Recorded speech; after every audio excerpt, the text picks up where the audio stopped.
Hello everyone, I'm George from Ireland. So this is a video a little bit belated. This is commenting on the passing of Idris Deby Itno, the president of Chad, who died, I think it's 6 days ago. So President Deby, he was killed in action fighting against ISIS. So many of my auditors shan't know where Chad is. Well, it's located in Equatorial Africa. It's an erstwhile French colony. It's got the Sahara to the north, and it's semi-fertile in the south. So it's a majority Muslim country. Sunni Muslims almost without exception. So they've got a couple of dozen of indigenous languages in northern Chad, which is sparsely populated since it's got very light soil, as Lord Salisbury would have said. Um, People often speak dialects of Arabic, various Bantu languages in southern Chad, but French is the sole official language. So Idris Deby, he was born in 1952 into a Zaghawa family. The Zaghawa tribe, their homeland is astride the border between Chad and Sudan. So there were no respecters of this border, which was drawn up at the Congress of Berlin in 1885, when the French, British, and other Occidental powers they delimited the frontiers of their colonies that were yet to establish. It's in 1900 at a battle of Kasserine that the French, largely tirailleurs sénégalais, vanquished what's his name, Ruby Abu Zubair, if I got that right, who was a local slaver.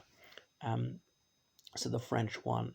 As a child, it fascinated me to discover that the French troops were 80% black, and so they were liberating Chadians, animist Chadians, Southerners, Bantus, who've been held in servitude by Northern Muslims.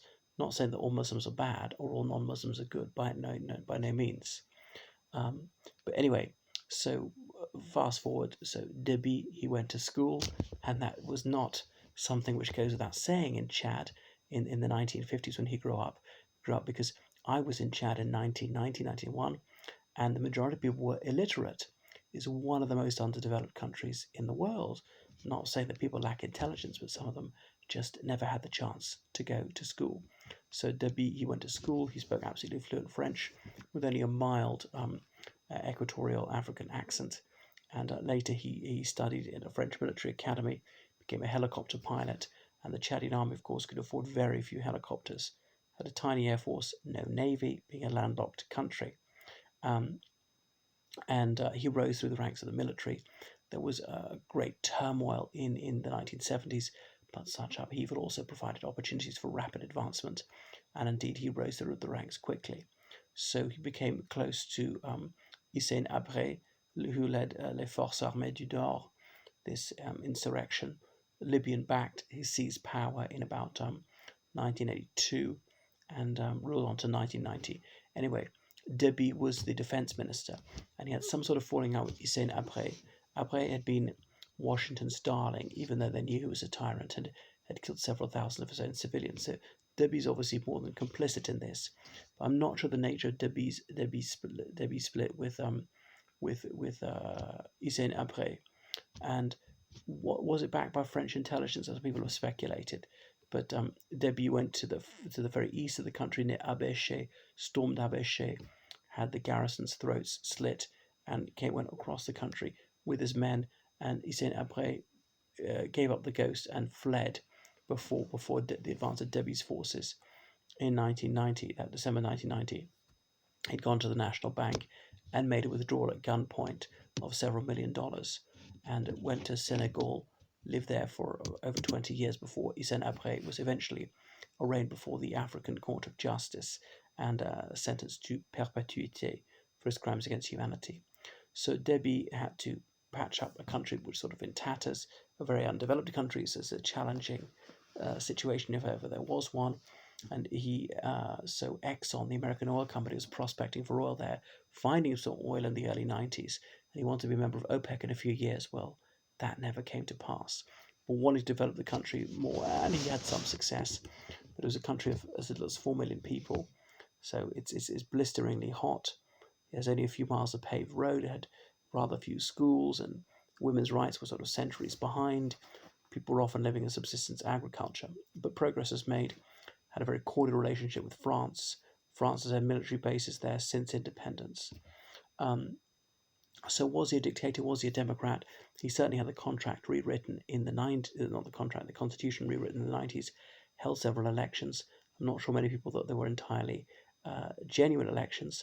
I don't know what his political party was. There was Parti Progressif Tchadien that helped found the country under Francois Tombalbaye, who was the founding president of the Chadian Republic. One of the notable things about Chad is it's got exactly the same flag as Romania and indeed Andorra. So the Romanians in 1989, they had a symbol on that central yellow column on their flag. So and Deby faced several revolts, and he managed to quell them all. But then in ISIS, it was fighting against him. He decided to lead from the front. He was also the Marshal of Chad, as in the highest officer in the army, not just commander-in-chief. And indeed, he was killed in action a few days ago. So he had several children. One of his sons committed suicide in France about 10 years ago.